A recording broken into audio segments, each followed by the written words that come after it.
So, as you can see, there's a naked man on the table. If you look at the cover of the collected poems of Frank O'Hara, there he is in all his splendour, with his face, though, erased. This appealed to me a lot as, again, the poet pushing at the boundaries. The press were not so keen on it and substituted this cover, which is a much more conventional one. So that's the first edition with the nude Frank, and this is a less frank Frank, where you just see the face. Either way, you could see he wrote a fantastic number of poems, and they are wonderful poems. Frank O'Hara is the poet of the city.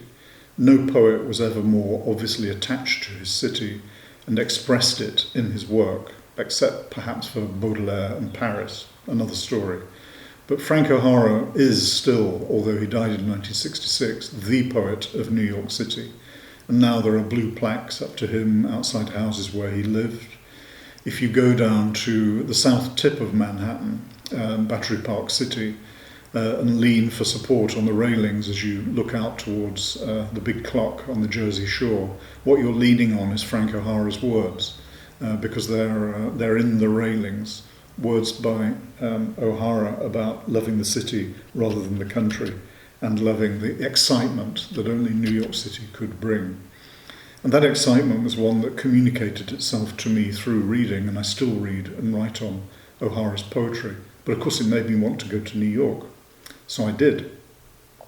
But I couldn't have got to New York and met the New York poets that I met there, some of whom I knew for 40 years, like the late John Ashbery, a friend and contemporary of O'Hara's.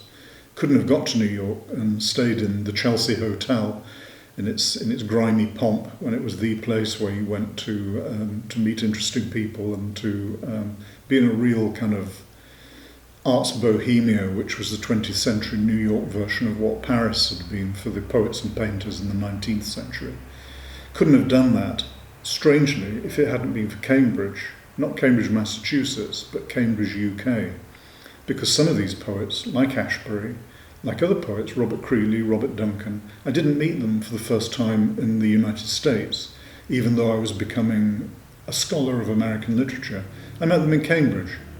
Cambridge was a magnet, and there were poetry festivals, poetry readings, poetry workshops. I got told off when I was a third-year undergraduate for spending too much time going to my poetry workshops and not reading enough and writing about traditional poetry ready for my exams, but I did well enough in the end. And I think going to those workshops really, really helped me, because it enabled me to get at my subject, poetry, with which I was obsessively involved, from a slightly different angle, writing my own, hearing the poetry of my contemporaries, not just finding poetry locked in libraries, but finding it unfolding on the page and in the air in these clubs, societies, other kind of settings for poetry.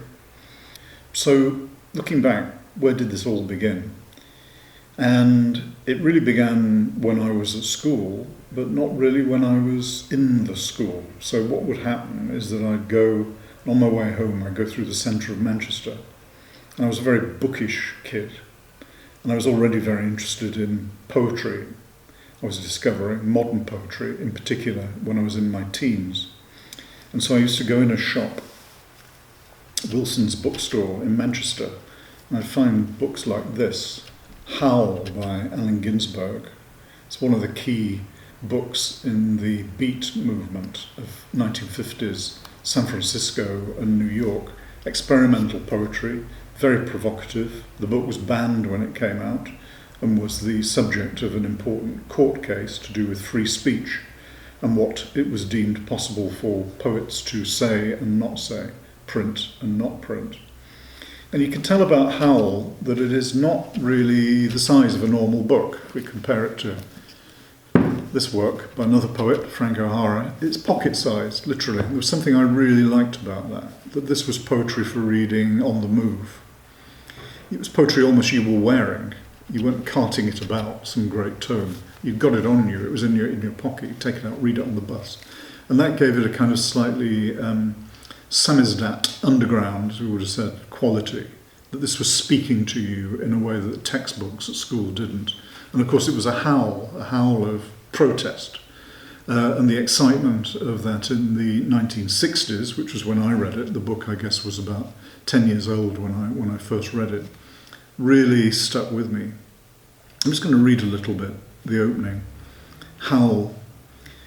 I saw the best minds of my generation destroyed by madness, starving, hysterical, naked, dragging themselves through the Negro streets at dawn looking for an angry fix. Angel-headed hipsters burning for the ancient heavenly connection to the starry dynamo in the machinery of night. Who, poverty and tatters and hollow-eyed and high, sat up smoking in the supernatural darkness of cold water flats, floating across the tops of cities, contemplating jazz. Who passed through universities with radiant cool eyes, hallucinating Arkansas and Blake-like tragedy among the scholars of war. Who were expelled from the academies for crazy and publishing obscene odes on the windows of the skull. Who, and then it goes on for many, many pages.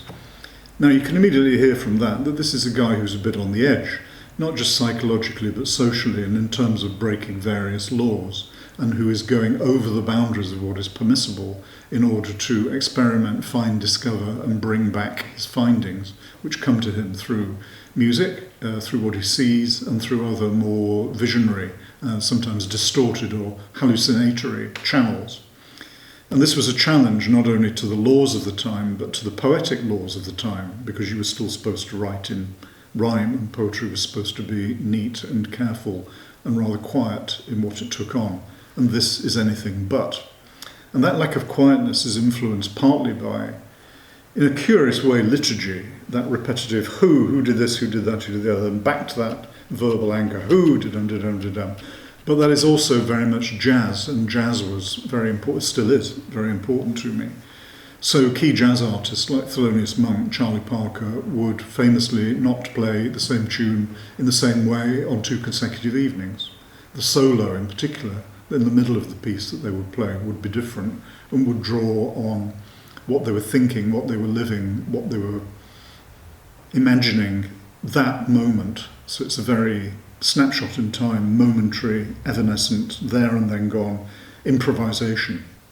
And those long looping lines of Allen Ginsberg's, it's Ginsberg who writes, howl, the way they come back to that, it's like a chord of who. That's like coming back to a kind of 3-chord blues simple basis, but flying off on all kinds of verbal voyages before returning back. And I loved all that. I thought it was great. And it's the part of modern American poetry.